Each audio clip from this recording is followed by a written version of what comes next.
Welcome back to Children's Book Radio, the podcast about children's books. This is show number 29 for December 15th, 2007. My name is Sabrina Weissler, and I am the host for this podcast.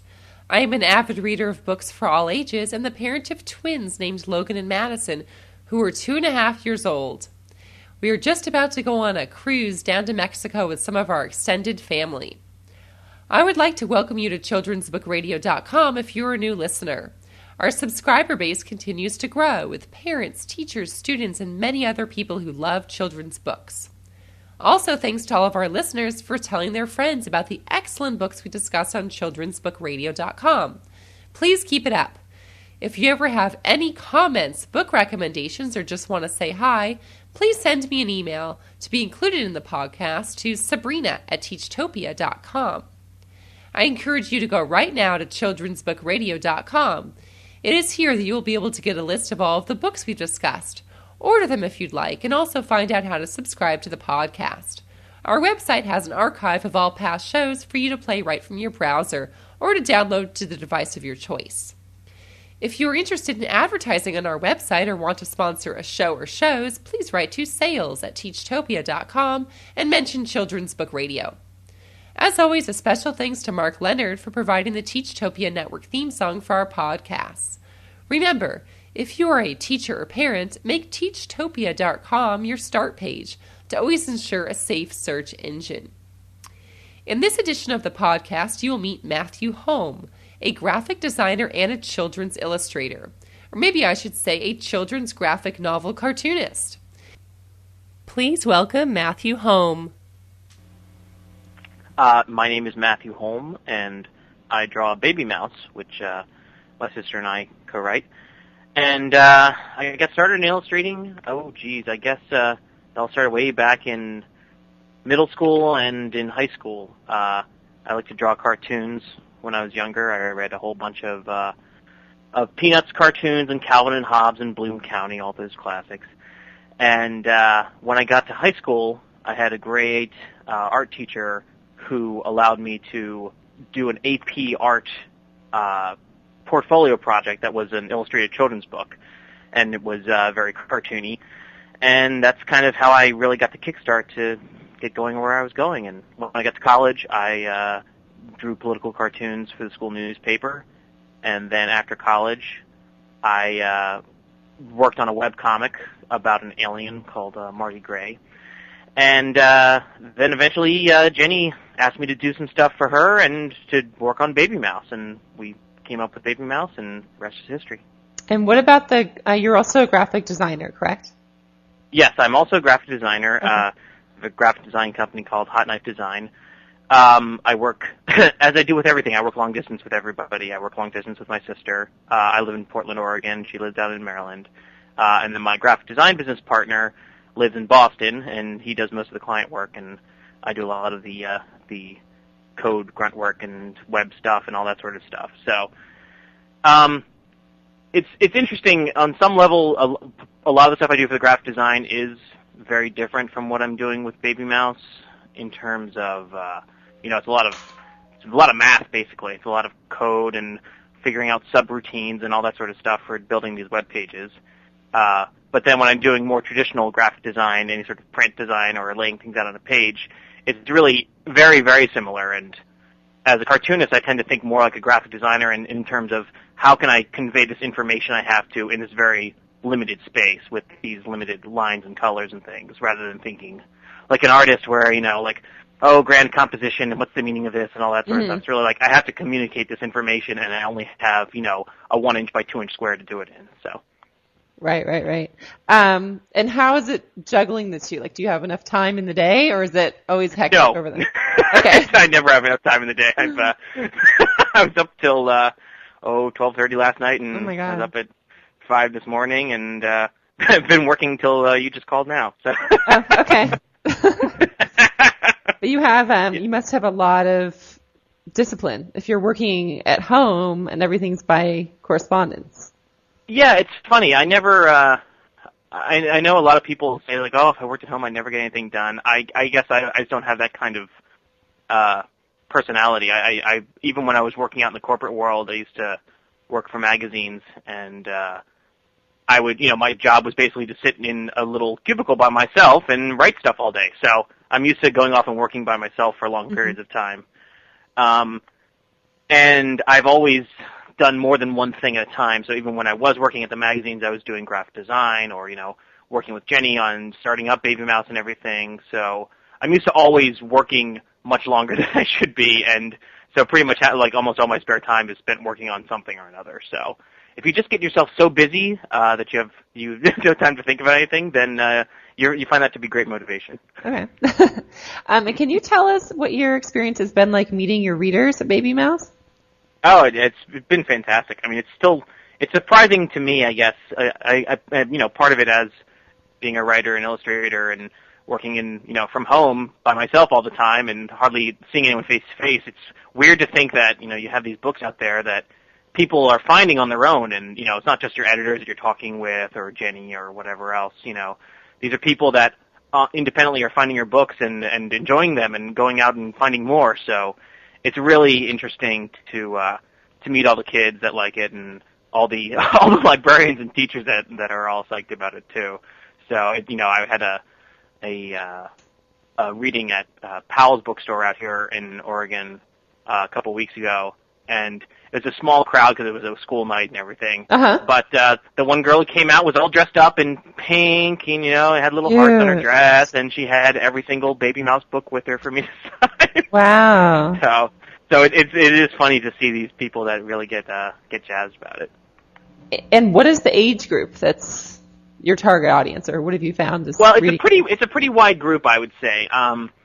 The core with that I see the best response with. We've talked to kids everywhere from preschool up to 8th grade, and I would say that the key audience is 3rd and 4th graders. They really love it.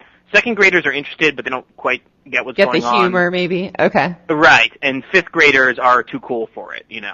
Okay. 5th and 6th graders start to get too cool for it, so they don't want to be like, they're like, oh yeah, mice, okay, cartoons, whatever, Right.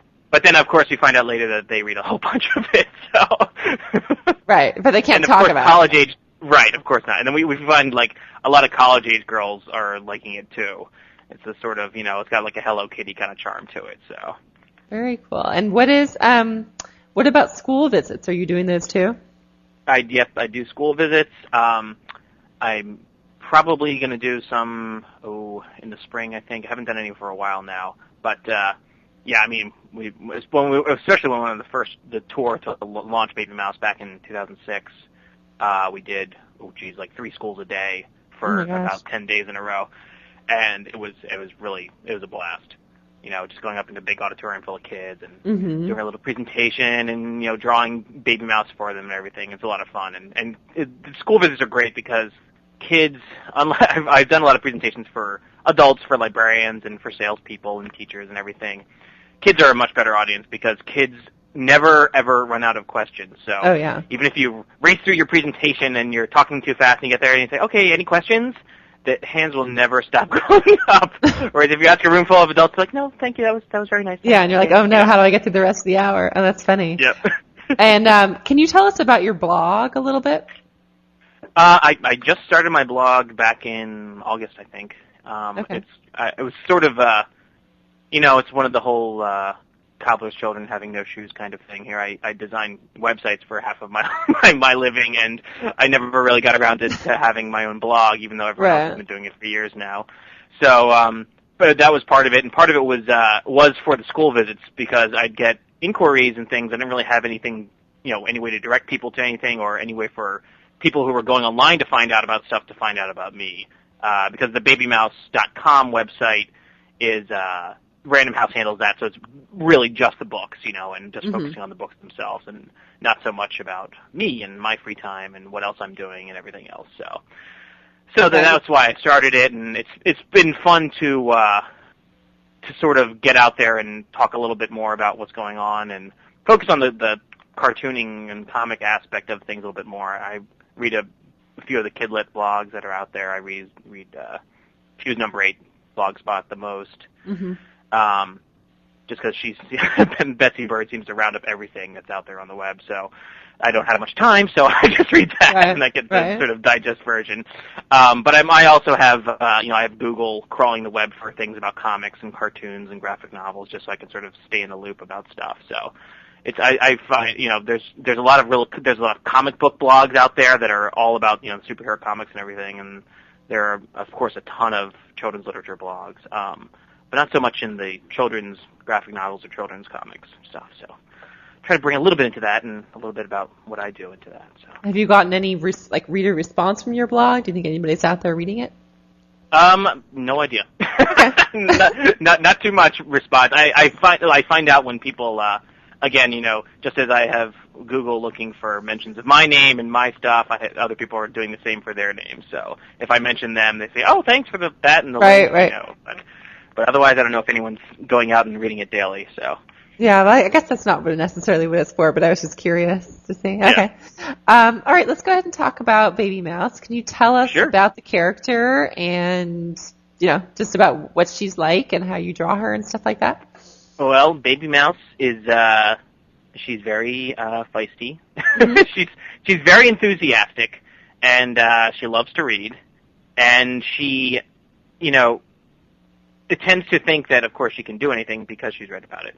Right. And of course, one of the biggest things in the book is that she'll, whenever she's in a situation that's a little bit boring or if she's distracted, she immediately starts daydreaming about something that she's been reading, or more often than not, is in class reading a book when she should be paying attention to the teacher, and then she wanders off into this daydream about whatever's going on. So. Okay. And what sparked the idea to create her? How did that happen with Jenny? Well, it really happened, it was really straight out of Jenny's head. She said she was having a really rotten day. We were both living in New York City at the time. And she said, she always recounts the story now, it was a typical Baby Mouse kind of day. She's like, she was running late for work and, forgot her lunch, and it was raining outside and subway was crowded and just had a rotten day at work and got home and she was really cranky and her husband said, "You are so irritable." And she said, typical, just a typical kind of day. And she said she just had this little image of this little mouse that came into her head, and so she, with her hands on her hips and a little bit irked, but, with a cute little heart on her dress, so, and crazy whiskers that were uncontrollable. So she drew the first Baby Mouse, just scribbled it down on a napkin, and then next time I saw her, she said, "Here, we should do a book about this." I said, "Okay," and then I took it and did some more drawings of my own and developed it a little bit, and then we sort of did a day in the life of Baby Mouse. Jenny worked up a manuscript that was about 20 pages, and it was, a lot of the scenes ended up in Queen of the World and Our Hero, things like the dodgeball and her fighting with a locker in the very beginning, that sort of stuff.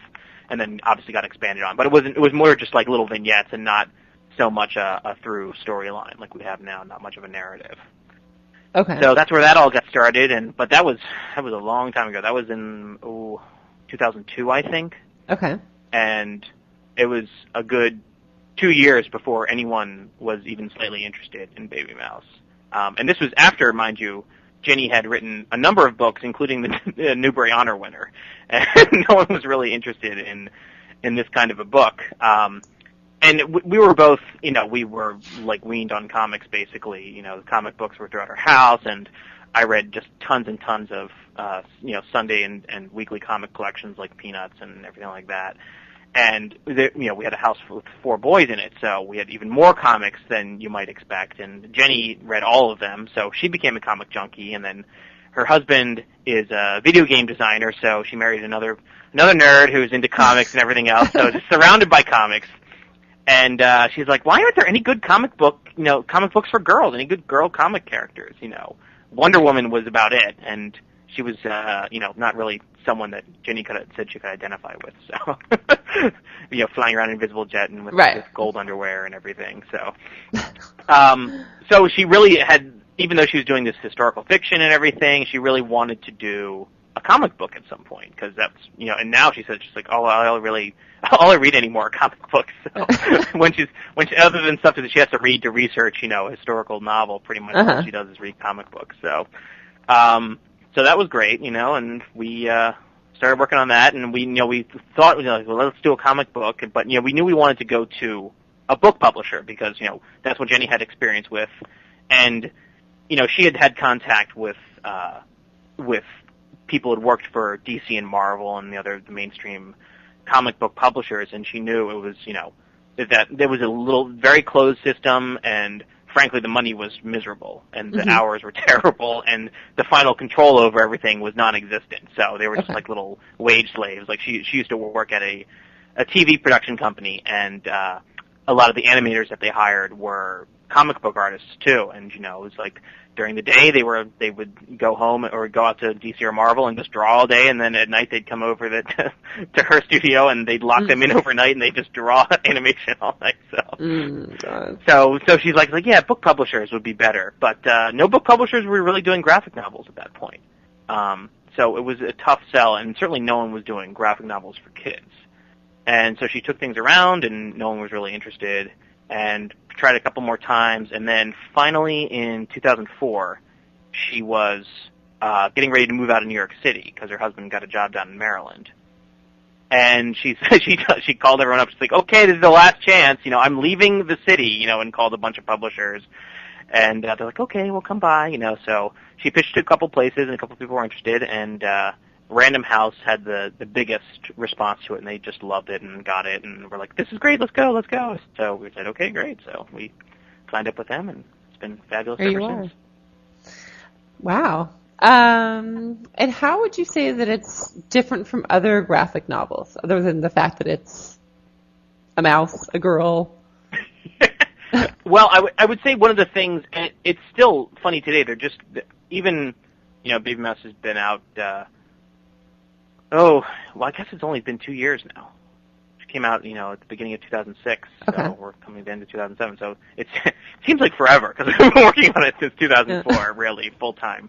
But there really are still hardly any graphic novels that are for kids. You've got, you have Bone from Jeff Smith, and they've tried to do the Babysitter's Club to repurpose that, but that hasn't really zoomed off like they thought it would. The closest thing you have, frankly, is Captain Underpants. That's really the market that they're hitting, and it's not really a graphic novel, but it's the closest thing you've got. And then, of course, you have all the manga coming in from Japan, which I guess is just easier to repackage and sell. So I'm still surprised that at this point there is still so little graphic novel material that's specifically for kids. It's funny, the whole comic book industry spent so long, through the 80s, trying to say, like, no, comic books are for grown-ups, It's like you can have mature content. It's not just Saturday morning cartoons. It's not just for kids, and they had, V for Vendetta and The Dark Knight and all that stuff, and lots of violence and adult themes, and now you're trying to desperately get it back to, it's like comics can be for kids, it's okay, It's not just for adults, so trying to swing things back the other way. So I think that I would say is still the biggest difference, is that there's just not a lot of kids' graphic novels out there. It's good for you guys. There's not a lot of competition. So. Yes, we certainly appreciate that. And what about when you guys went around to librarians? Did they get it right away? Were they interested in the... They really did. Concept? They were really interested. And then that's the funny thing. They're really at the forefront of what's going on out there, and what they see hands-on what kids like and what kids don't like and what kids ask for over and over. So they had already gotten a bunch of graphic novels and manga into their libraries, and it was, moving like crazy. But they were continuously getting complaints and worries from parents and everything that, this is too mature, and, even though there's a lot of Japanese material out there, there are very few titles that are really appropriate for American audiences, even though it's the same age group as in Japan, just because their ideas of what's okay in terms of sexual content and things are not American ideas of what's okay.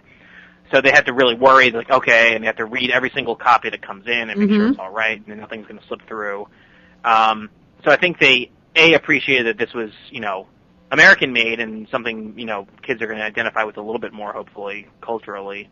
And also, it's just totally clean. There's nothing to worry about in the slightest. So, the response was great from them. They were glad to have something like this, and it's been great ever since. We've hardly had really any negative feedback. I think we got, I remember one incident where an educator, I can't remember if it was a teacher or a librarian, came up to us and said, I really wish you wouldn't, depict, things like math is boring and, have her drifting off because it's so hard to get to teach the kids already, we don't need to reinforce those kinds of messages. And I'm like, okay, well, it's like, but, sometimes when you're a kid, math is really boring, Yeah. It's just like, sorry, it really is, that's the way of the kid, and the kids appreciate that, so. Yeah, I mean, you're trying to poke fun, and I think there are other books out there that say math is fun, maybe. I don't know. Yeah, right. We don't have to, I mean, I think we cheerlead the heck out of reading. We don't need to cheerlead everything. And obviously, clearly Baby Mouse has some things that she likes and she doesn't like, and, clearly it's not all that good sometimes for her. It doesn't always work out that well. Okay, let's take a little bit about the stories themselves. And the drawings in Baby Mouse take us from reality to nighttime dreams and daydreams, and there's musical interludes, and sometimes, I just read Skater Girl, there's a rendition of, the little engine that could, that has Baby Mouse turn into the train. How do you change things up in the drawings to let the reader know that there's a transition to the non-real world? Well, that was actually, it's funny, you look at the books now and it seems very obvious. The basic thing is it's pink. But it was a really tough thing to come up with at first. When we first started doing the book, we knew it was going to be black and white line drawings. And Jenny had said, I want to do, whenever she drew Baby Mouse, she would draw her, and she had a little pink pen, and she would scribble in the heart with pink on her dress. And she said, I want it to have every time there's a heart on her dress, I want that to be pink in the book. And anytime we have the page folios, that's where the page numbers are, I want that to be a pink heart. I'm like, okay, that's good. Okay. And we went through and we did the black markers. The way I do sketches we go through, I do some thumbnail sketches, which are very rough pencils, give those to Jenny, she does a rough layout. I go through then and do marker sketches, which are a little bit better and to full size and pretty much how it's going to look once you get to the actual book. Okay. And then at the end, I go and I do the finals in the computer. But we'd done the marker sketches for Our Hero and Queen of the World. We kind of worked on them simultaneously. And we'd done the whole thing. It was all black and white, and we were really struggling. Us and the editors at Random House were like, how are we going to show really that she's going into a fantasy sequence? You of course have the little thought balloon and the bubbles come up and everything, and you can do that. I was like, we're just not sure how to do it. And then I'm like, well, I'll start working on it and we'll see what happens. And literally, the first page is Baby Mouse in her room. She shuts off her alarm clock first thing in the morning, and you see her room. And I'm like, okay, anytime that there's a heart, I have to color it in pink. Well, her entire bedroom is covered with pink hearts. Her bedspread is pink hearts. Her clock has a pink heart on it. Her wallpaper is covered in pink hearts. Her pajamas, everything has pink hearts all over it. So I'm like, there's going to be a lot more pink in this book than we thought there was going to be. And so then as I went through, I'm like, okay, well, this is the easiest way to handle this. Is like whenever she has a fantasy sequence, we'll just do it pink. So I just did a huge pink wash over one of the fantasy sequences, and it just really clicked things into place. And then after that, I was like, oh, wow, we can really play a lot with this. We have a whole other tool here to work with. It's not just the little hearts and things in the real world. It's, this whole fantasy world now becomes this colorful place where the real world is kind of drab and black and white. So it was kind of serendipity, but it turned out fantastic. Yeah, it looks really neat. And then can we talk a little bit about Middle Schools versus the Meatloaf? Because I loved this book. I thought it was so different. And then you played a part in it. Can you tell us about your drawings in that book? Sure. The funny thing about the publishing world is Middle School is Worse Than Meatloaf actually was finished years before Baby Mouse was even conceived of, I believe. It just took that long, even though it was sold relatively quickly, but it took that long for it to get out to market. Wow. Partly because they couldn't find the right artist to do it, and then even when Alicia was finally picked, that's a lot of work. So she had to make every single page in there. So that took her a long time to do that, I think. Jenny came to me because she knew she had this vision for how to do this book. I was like, I want to be all stuff, all found objects, notes from the teacher, receipts, like in her checkbook you see when money comes in and money goes out, notes she's leaving to her mom, all that sort of stuff. And just sort of like this big document collection about this kid's year in this kid's life.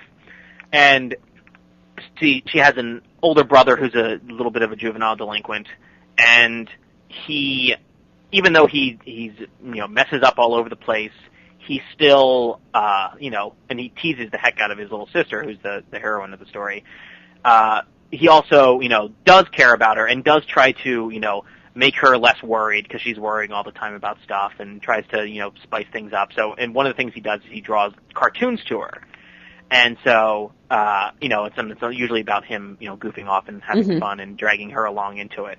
So, Jenny wanted me to do 3 cartoons for the book, for different spots in it. And, the first 2 are more the happy-go-lucky, and then the second one is after he's, done some particularly bad stuff and he's not in such a great place. So it's much more somber and everything. So that was interesting, for me, because I haven't really, it was the first time I really worked with Jenny in that sort of regard, in terms of, like she gave me some direction, gave me a script, and I had to draw something. And it was kind of tough for me, because I didn't have too much experience drawing little kids, really, at that point. I had drawn adults and college students and things when I was working at this college newspaper, and I had drawn, space aliens, and I had drawn, medieval villagers, and, later I would, of course, draw Baby Mouse, but I hadn't had much experience just drawing ordinary human kids, so I had to really work on that quite a lot, and especially to get, the younger sister looking, like, sort of young and bratty like the older brother would look at her, So that was an interesting exercise, and, it was fun, and, did it a long time ago, and it's kind of neat to see it come out finally. So yeah, no, it's a really, really neat book. So, all right, what can you tell us about what we can look forward to from you guys? Can you maybe preview the next Baby Mouse for us? Well, what we've got coming out? Skater Girl just came out, and next up, which you can already see on Amazon and other websites, is Baby Mouse Puppy Love, where Baby Mouse wants a dog, as of course every kid does, and she eventually gets one, and much to her dismay. And then for next fall, we're still working on it. That's one of the things I'm working on right now. Is a Halloween Baby Mouse called Baby Mouse Monster Mash, and there's not going to be any pink in this book. Oh no! Orange instead. Okay, that's different right there. That's awesome. Well, thank you so much, Matt. And sure thing. I can't wait to talk to Jenny too. So corroborate our stories. Get the other side of the story. But anyway, thank you, and we will be in touch soon. Thank you so much, Matt. Your children will quickly get sucked into this series, just as Baby Mouse gets sucked into the black hole for Locker, after reading the first book, Baby Mouse, Queen of the World. Baby Mouse is drawn adorably, with unkempt whiskers, read Permanent Bad Hair Day, and her signature pink heart on whatever she's wearing. She may be cute, but she has a spunky, sarcastic attitude about school, which can be boring at times, and escapes into hilarious daydreams whenever possible. She wants to be invited to a schoolmate's slumber party, and what child doesn't want to be included, right? And not just any schoolmate, but the oh-so-popular Felicia Furry Paws. She loves cupcakes, and can be considered a universal like for all kids just about, and has a true blue best friend, Wilson Weasel. Matt cleverly brings us into the fantasy world through his use of pink background, and Baby Mouse is often in this world, trying to escape from the doldrums and not such fun parts of life. There is a little of Baby Mouse in all of us as she navigates her way through school and after-school life, and we're glad to be along for the rather humorous and thoughtful ride. In Skater Girl, the 7th in the series, Matt and Jenny bring Baby Mouse into the serious and competitive world of figure skating. Baby Mouse strives to be something special like we all do, and upon being discovered as having a talent for skating, she starts to train, which means getting up really early, which has always been hard for this mouse, like most readers, and it's draining physically for her and emotionally for her. The coach is portrayed as strict and her rival as unfriendly. Even Baby Mouse's beloved cupcakes must be given up as she watches her weight while she pursues her newfound dream to compete professionally. Hard for Baby Mouse, but a true eye-opener for the series readers, who will likely be enlightened as to just what goes on behind the scenes of this world. Of course, we are treated to Baby Mouse's wit and charisma and to the fast-paced thrill ride feeling as with all of the books in this series. Matt's illustrations of Baby Mouse falling and falling again are hilarious. Thanks again, Matt, and I also want to thank you for listening to Children's Book Radio. Please email me at sabrina@teachtopia.com with any suggestions about the podcast or book recommendations. I'll be back soon with another edition of the podcast. Bye for now.